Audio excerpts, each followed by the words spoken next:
இதுதான் சரியான ஒப்பு கொடுப்பது. நீங்க எப்படி இருக்கிறீங்க?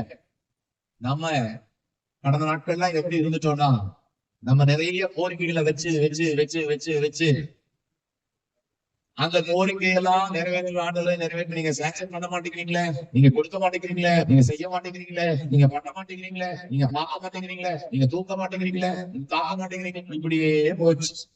ஆனா இப்போ நல்லா புரிந்து கொள்ளுங்க, புதிய வருஷம் தீர்மானம். ஆண்டவர் நான் எதுக்கும் ஆண்டவர் எதை செஞ்சாலும் ஓகே அப்படின்னு சொல்லி ஒப்பு கொடுத்தீங்கன்னா அவர் அழகாக நடத்துவார். அவர் எழுதின்படி எல்லாம் நடக்கும். இதுதான் எல்லா காரியம் எழுதின்படிதான் அவர் செய்கிறார். வாக்கின்படி அவர் எழுதிட்டாலும் முடிஞ்சு எல்லாமே எழுதிடுவாங்க. இந்த வாக்கிக்கு நான் விசுவாசிக்கிறேன்.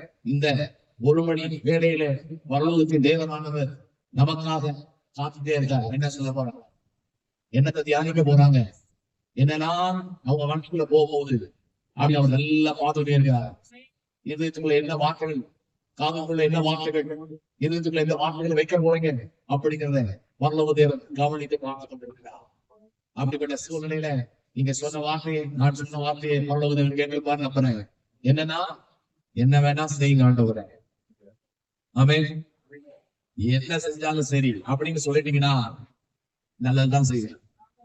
நம்மளா போட்டு இப்படி செய்யுங்க அப்படி செய்யுங்க அவரை பிடிச்சு நம்ம வழி கொண்டு வரத விட நம்ம அவர் வழியில போனோம்னா அவருடைய வழிகள், அந்த பாதைகள் எல்லாம் சமாதானமானவை.